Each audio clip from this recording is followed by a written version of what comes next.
So moving on to our second screencast for the social influence topic, we're now looking at explanations for conformity.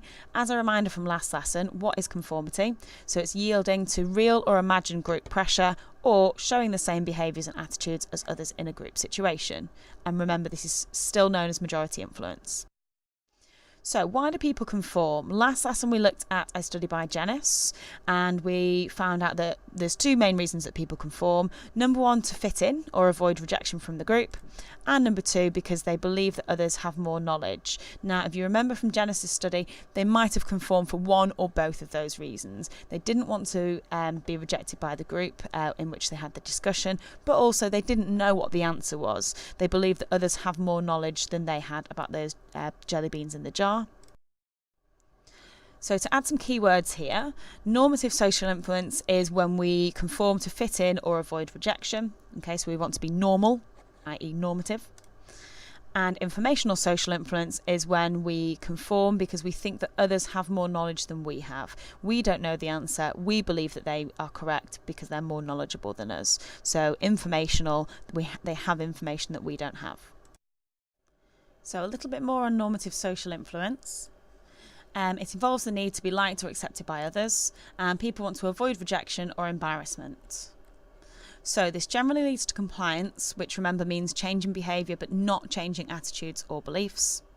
And for example, in Asch's study, the participants agreed with the incorrect answer given by the majority because they didn't want to look stupid.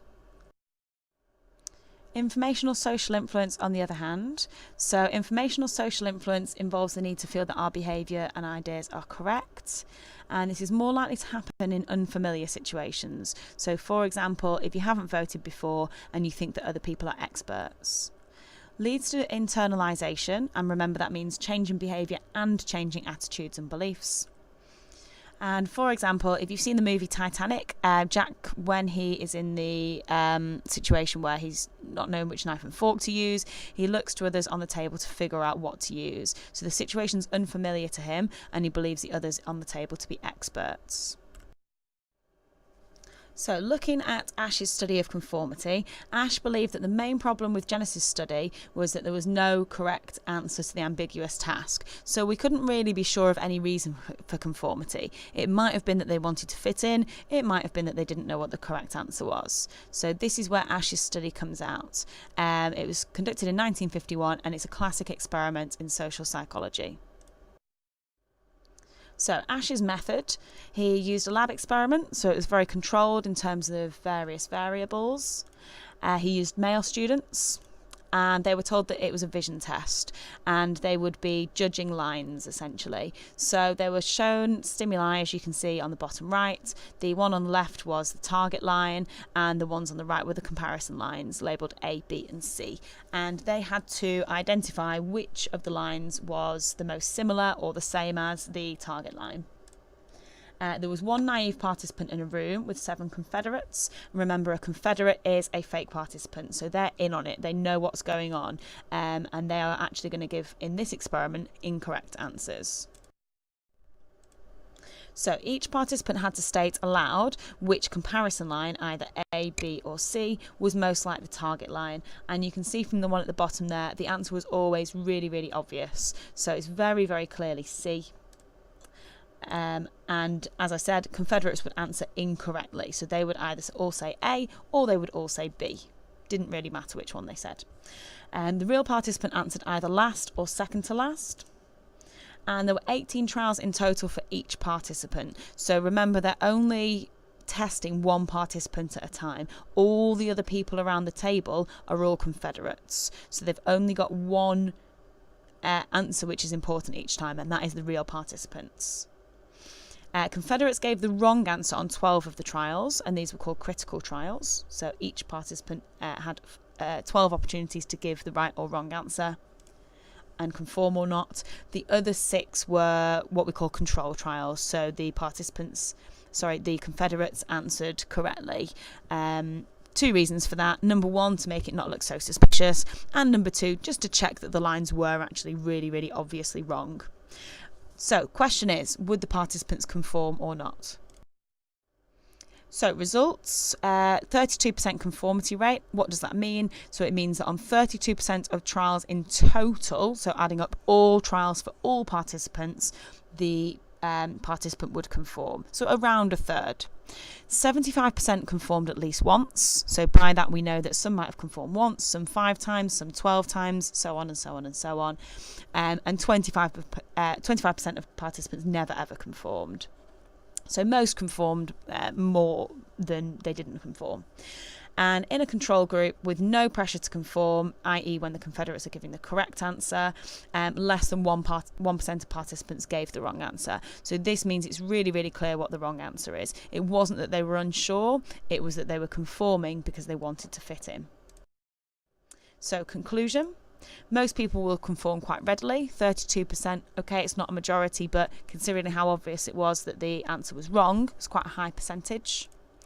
But why do people conform? Well, Asch concluded that the fear of being ridiculed or thought peculiar or strange was one reason, and he said that people conform for 2 main reasons. One, which we've seen in this study, is to fit in with the group, which is normative influence, as we know, and the other one, which we haven't seen in this study, the fact that they're better informed than they are, that's informational social influence, is the other reason that they conform. As I said, he suggested that in this particular study they conformed because of normative social influence, but not really because of informational social influence.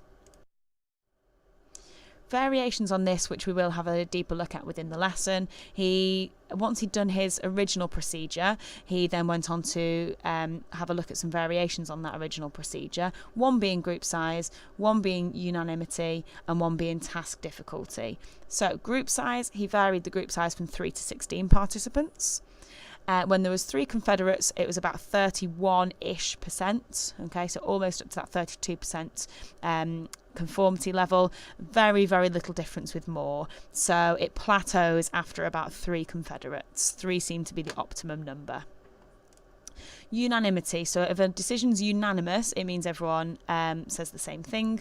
And a dissenter would be a person that would say a different answer. So presence of a dissenter means there is not a unanimous answer, and when there is no dissenter, it means that there would be a unanimous answer. So what did that do to the conformity rate? Well, it was found that when there was a dissenter, the conformity dropped to 25%. So when there was someone else in the group who also didn't conform, that conformity dropped. And the reason why is because it gives the participant confidence in what they're saying. Interestingly, it didn't seem to make much difference as to whether the dissenter said the right answer or a different wrong answer. As long as they broke that majority, it gave the real participant confidence to say what they thought, and the conformity rate dropped slightly. Task difficulty. So this was done simply by making lines more similar or less similar. Obviously, if the lines are less similar, the task difficulty it's less difficult. If the lines are made more similar, then it's more difficult for the participant to see which one's the correct answer. And when comparison lines were made more similar, there was more conformity, and that's a link to informational social influence there. So when the comparison lines are more similar, people are more likely to look to others for guidance, look to others for help, because they are less sure about their own answer and they look to others as experts.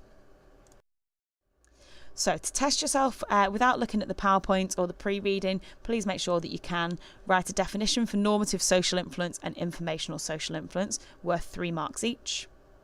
Explain Asch's study in detail, including the aim, method, results and conclusion.